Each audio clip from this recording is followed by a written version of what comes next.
Hey there, I'm Ami Devereaux. This was a tough video for me to decide whether or not I was going to record because as you can see, my face is very crooked because 2 weeks ago I woke up with half of it paralyzed and the ER says it's Bell's palsy. Apparently it's temporary, but there's no knowing whether it's temporary like 3 weeks or 6 months. So I thought I can't really put life on hold while my face figures itself out. So I apologize for looking so weird, and I hope you can just include it because you know what? We all deal with different kinds of challenges, and this is the one I'm dealing with now. Speaking of challenges, if you are reading the newspaper or following the economic indicators, then you are probably concerned that there's going to be a recession. I know I'm concerned about it, and most of my clients are concerned. And of course, a lot of my clients have already begun dealing with the VC funding beginning to dry up because of these changes in the economic indicators. So if you are an organization or you lead an organization and you developed a strategy last year or 5 years ago or right after COVID got done, you may think that you have a strategy in place, but the reality is that you created that strategy at a time before we knew that the economic indicators were so kind of precarious. So you should be asking yourself the question, is my strategy still accurate? Is this still the very best way for me to produce extraordinary results over the next year or 2 years or whatever the time horizon is? I'm going to suggest that you need to revise your strategy. Now, I might be wrong, and if I am, that's great. But even if it turns out that I'm wrong, I still think you should stop, look at your strategy, and reassess.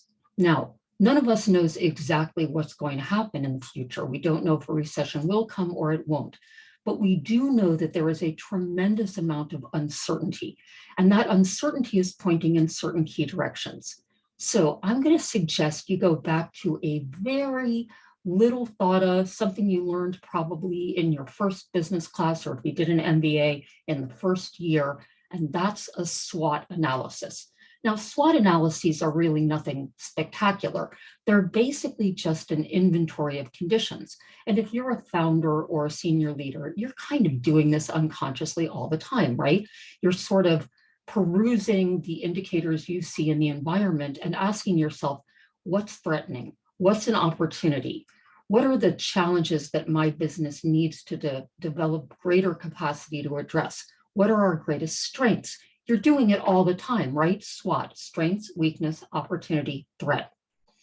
But I want you to dig much deeper because usually these are done at a very superficial level. I know that's what I find out when I go in as a consultant and they've done a SWOT analysis. It's usually just kind of a bunch of opinions, but it doesn't have to be.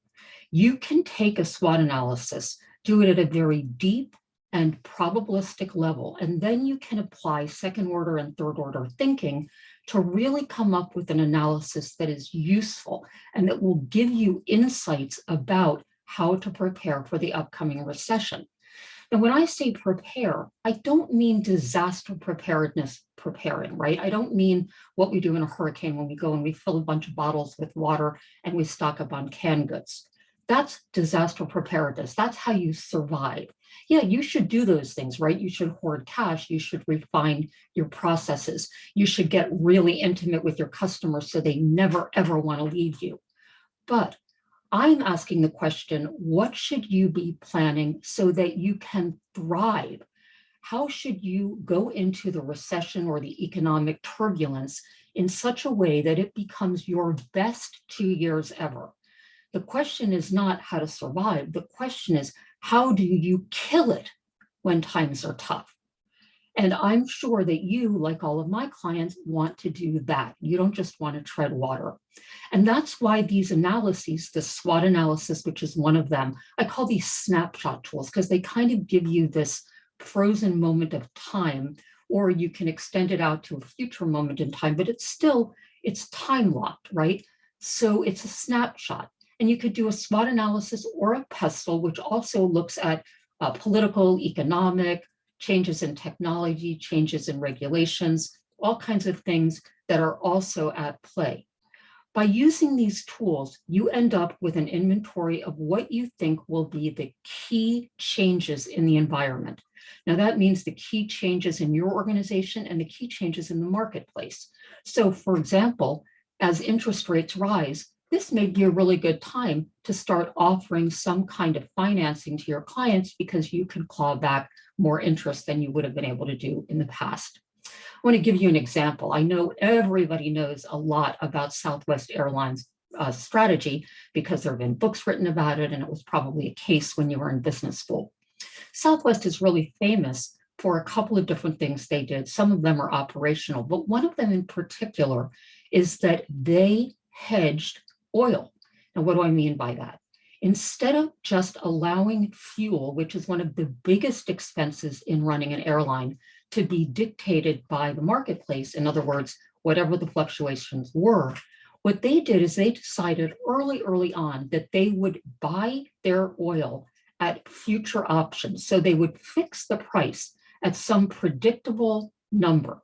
Now, maybe that predictable number was low or high, but ultimately what it did is it took a variable cost and it turned it into a fixed cost. Now, in several periods of time over the course of Southwest history, including this year, Southwest's choice to hedge oil has put them heads and shoulders above their competition.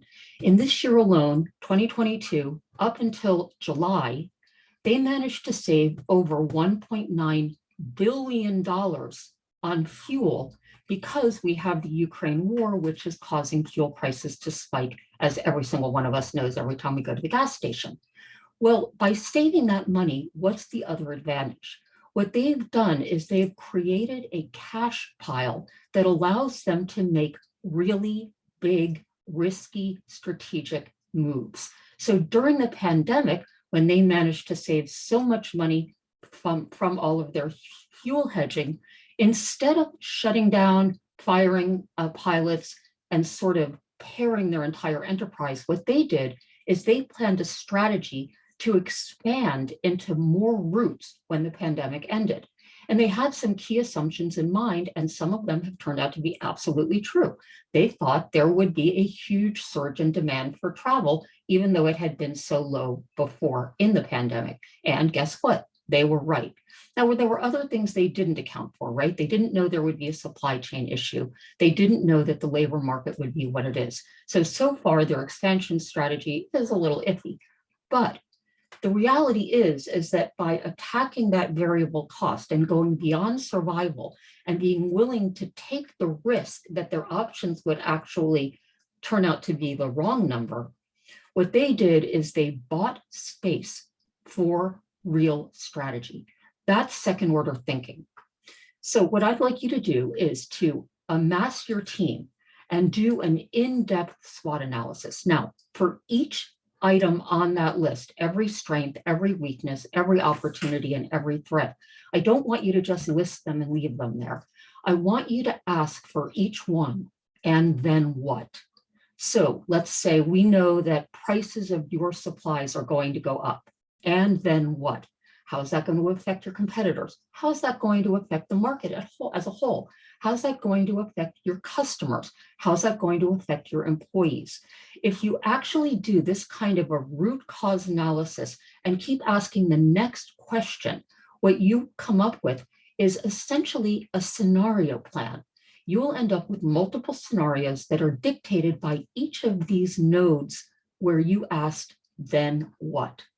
And ultimately, you will have a very rich analysis that will allow you to revise your strategy in service of having breakthrough results during anything that comes, whether it's a recession or just ongoing turbulence. I'm Ami Devereaux. I hope this was useful for you. Please subscribe to my channel down below and visit my website, beyondbetter.io, where you can subscribe to the newsletter, which has all of this much more fleshed out and with links and citations and lots more information. All right, see you soon.